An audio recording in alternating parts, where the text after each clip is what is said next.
Hey, how's it going, YouTube? This is American Bloodhound. I'm coming to you with another story from someone in a small town.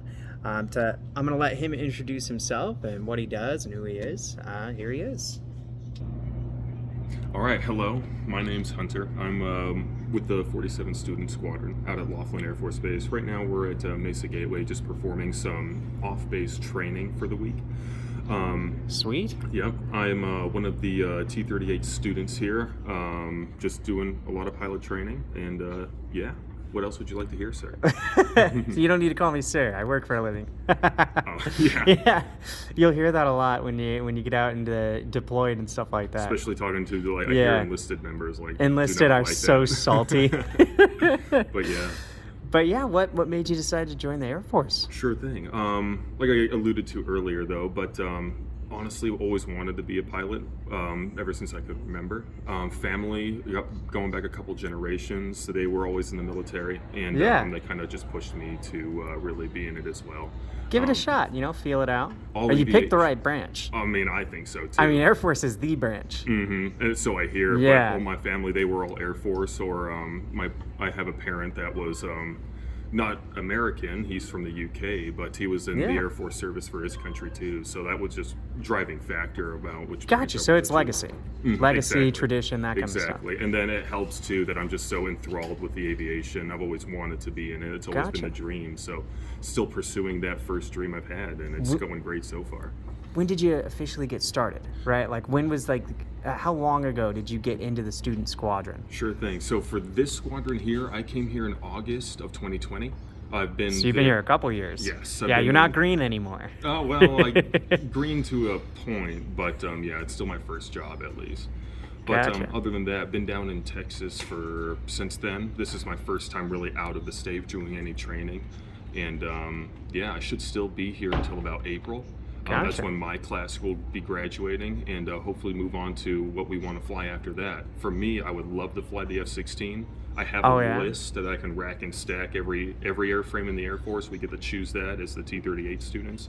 But, that's so cool. In the end, they really do just put you where they need you. So hopefully I get what I want. But it's the dream sheet is what we called it. That's exactly what we call it too. Yeah, so for us, we got done with our training, right? We got our skill set down.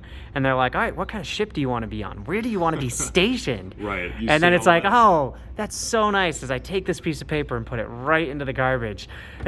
Exactly. Needs of the Navy, or I guess in your case, the Air Force. Needs of the Air Force, exactly. Yeah, it's the way she goes. So how long do you plan on being in the Air Force? Do you want to be a lifer? Yeah? Oh, yes. Right now, all pilots, at least, have to stay in for a minimum of 10 years. That's our contract. That tracks. But, there's a lot of training.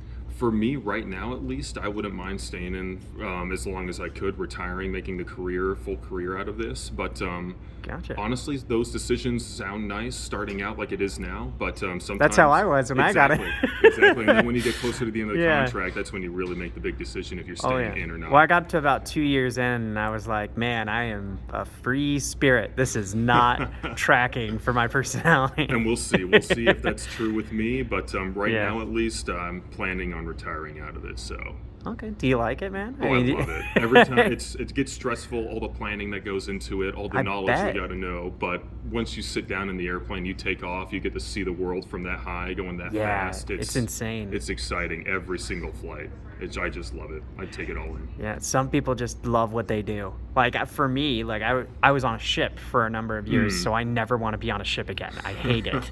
I don't want to do it again if I can at all help it. But some people loved it, right? Some people love being out to sea. Some people would put in special request chits, is what they're called. Yes. Yeah, to stay on deployment. They just continue transferring commands to whoever is on deployment, and they just stay out for a year or 2 years or 3 years, or however long they'll let them. Mm-hmm. And they eat it up. They love it. Not me. But some people really enjoy it. But yeah, and the same can be said for this too, because there's some jobs, especially if you don't get what you want, it really does push people to kind of Makes them stopping their salty or Yes. like, oh man, I said I wanted this, but instead I got that. Exactly, and that Yeah. may push people to either maybe they'll end up liking that job more than they thought, and they'll stay in longer, or maybe they'll not like it as much as they knew they would, and they'll probably get out after our 10-year commitment. So in a perfect world, right? Let's say you have enough experience and enough, pull or tenure to pick where you want to go and what you want to fly. Where would you go and what would you fly? Well, let's see. After this, I don't know if I've said it earlier, but definitely would love to fly the F-16. Okay, I wasn't sure if the pilot F-16 training. was like a stepping stone to like, I don't know, something else, or if that was like the plane. Because I don't know planes. I Right, really don't. For me, that is the plane, but Gotcha. it is possible to drop things or like track things like the F-22, the F-35, all out of pilot training, but you have to be the hot shot of the class, really, the number one, the top stick. But for me personally, I just love the F-16. That can be considered a stepping stone. They're starting to phase those out in favor of the F-35. So usually when you're done with the F-16, you do track those 5th gen highly advanced fighters too. But for me, definitely F-16. Afterwards, maybe F-35. That's probably what they'll put me in anyway. And then we'll see how long that lasts, see what comes in after that, if I'm still in. So So the perfect plane would be the F-16. Indeed. Where would you fly out of? That is a good question. On those dream sheets we were talking about earlier, we put down A lot of people say Hawaii. Yes. I mean, who wouldn't say that? I know, right? Usually we would, Luke Air Force Base, just across the city in Phoenix, is an F-16 training base. So we get to do the fighter training at that base or Holloman or where else the F-16 goes. After that, though, overseas would definitely be preferable, at least for a first deployment, but I wouldn't be upset with anywhere in the U.S. because U.S., overseas, even in the reserves. They might throw you in Germany. Who knows? Exactly. Yeah, we've got a base out there. It is. Well, I can't remember the name of the base to save my life right now. Yeah, but man, Germans go hard. Yeah, especially like for the Navy folks that get stationed out there. They drink. Oh yeah, and if you're talking about that kind of stuff, overseas definitely. Like you can get that in the States, but it's a lot more enjoyable. It's like Japan, Germany. Yeah, well, I mean, if you get stationed in Italy or Rome or something like that, Oh yeah, that would be pretty just baller. That whole thing where you get to travel the world, that's definitely there, and especially with the Air Force too. Even if you go heavies, more so because you're all over the world constantly. But yeah. Well, that's awesome, man. Well, do you have any like life aspirations? So let's say you did do your 20 or your 30 or whatever it is, and you got out. Well, what do you want to do in the civilian sector? Do you want to be like a flight instructor? Do you want to work for an airline? Do you want to just retire on a beach somewhere drinking mojitos? It's torn between the airlines and that last thing with the retiring. And the mojitos. Exactly. Mojitos. Sorry, I'm saying that wrong. Right now, that's way far in the future. Yeah, that's off in the trying to- distance. Yeah, but if I had a choice, I'd probably retire to airlines because they definitely kick you out of the military flying wise well before the airlines or civilian. Yeah. So the airlines is definitely. There are a lot of pilots that get up into their 60s and 70s and stuff like that, and they're still flying commercial. Exactly. Yeah, that's the thing. They only let us get to maybe 40 or 50, or maybe we like have some medical issue halfway through because the aircraft we fly really strain the body. So. Oh yeah, the G-force in that thing is insane. So the civilian sector is a huge thing for military pilots, and it's a good consideration because they end up paying you a lot of money just to transfer over to them and keep you for a few years. So yeah, well, I mean, anybody with military training going into the civilian sector, they've been flying F-16s and they've been flying CODs and they've been flying whatever. So they've got all this tactical training, this super specialized skill set, and then comparatively, no offense to civilian pilots, but comparatively, there are fewer things to consider. I think when you're piloting maybe a cargo plane or something like that. Exactly. Yeah. Exactly. It's a lot simpler. Some of the flight planning that goes into it can be more arduous, but arguably simpler in that respect. Yeah, just as far as not doing barrel rolls. And, Exactly. So for people that don't know, do you guys do live fire when you're training? Here, no. In the aircraft we fly and at the base in the 47th training wing, we do not have any weapons on our aircraft. Gotcha. That live fire takes place relatively late in the actual fight. When let's say I do go to the F-16, live fire will take place, or live fire training will take place later on in that as well. Yeah, somewhere official where you're supposed to do it. You don't gear up, guns ablazing at a civilian airport and go fire off into the desert. Precisely. Yeah, no, none of that here. It's just all. Well, I imagine people would be pretty upset if they heard like a warthog going off behind a housing development because they're trying to blow out a target in the desert. Yeah. Yeah, exactly.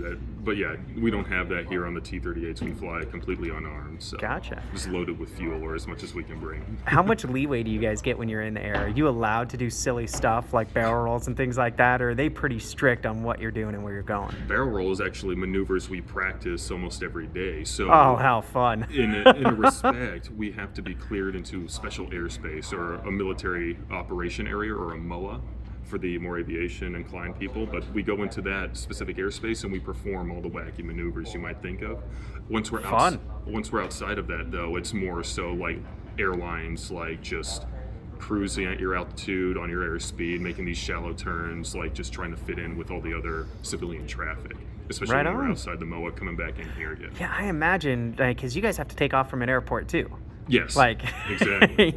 So you guys are dealing with the civilian traffic as well. So, I can only imagine that it's going to cause flight delays and things like that for you guys since you're trying to accommodate the airlines. And it can. We even did that this morning with a little bit of just taxiing around, getting just ready waiting for takeoff. Yeah, with so many of us out here, it can actually cause some of those delays. So. Gotcha. But yeah. Well, what's the funnest thing that you've done? Let's see. I think the most exciting thing I've done so far, at least in the T-38, I was... we went on a low level, which is like a low altitude flight, and we went through Big Bend National Park down in Texas, through all the mountains. No kidding, I was just there. Really, yeah. Yeah. It's an awesome place. It is to, like, beautiful. Hike through, but just imagine that just after sunrise. It's a big hill out there, big mountain. Flying right through those mountains and gorges and all through the park at less than 1,500 feet, which in an aircraft is pretty low. That is really, really, really low. Yep, and really They fast. let you do that? Yes, sir, and they do. Holy For cow. training. We always have the instructor I with us, bet that's exciting. Holy cow. But definitely the most exciting time I've had in an aircraft so far. So have you ever seen like a movie where they have like an aircraft that's like threading the needle between buildings and you're like, all right, realistically speaking, how possible is that? Because I know there's wind currents and stuff that cut through buildings. Right, and we, as the Air Force, can actually fly like below buildings, but to an extent, you could pull that off. But honestly, realistically, with I know you're not allowed to. Exactly. But I'm just saying, for the technical skill, is it possible? With enough skill and with enough like knowledge, without getting tossed into a building. Yeah, you probably could manage something, but it would be extremely difficult. Gotcha. Well, that's awesome, man. Yes, sir. Well, thanks so much for sharing your story. I mean, do you have any social media? Do you have anything you want to shout out? Unfortunately, I don't. You could call me lame as an off the grid, but yeah. No, me too. All I've got is the YouTube. I literally have nothing else. Likewise, yeah. Yeah, it just feels pretty toxic out on the internet. It's part of why I'm doing this, bring a little humanity back. That's good. That's good to hear, actually. I like that. But no, thank you for having me. I appreciate you. Yeah, thank you so much, Hunter. And that's a really cool story. I think people are really going to like hearing about the Air Force. They might head to their local recruiter after they see this. We'll see. I mean, the more power to them, and good luck if they decide to. So. Oh, if you guys do go to the Air Force and you do decide to enlist, go ahead and put Hunter's name down because he might get a bonus for enlisting people. Yeah. No, they don't do that in the Air Force. They did that in the Navy. If I was able to convince one of my friends to sign away 4 years, they gave me like $400. Interesting. I haven't heard any of that, but yeah, whatever. Throw his name down. He might get a little bonus. Maybe. Well, thank you again. I appreciate it. Yeah, no problem. Thanks for tuning in, guys. That's your look at another small town hero. And if there's anywhere you want me to go or anything you want me to do, leave it in that comment section down below.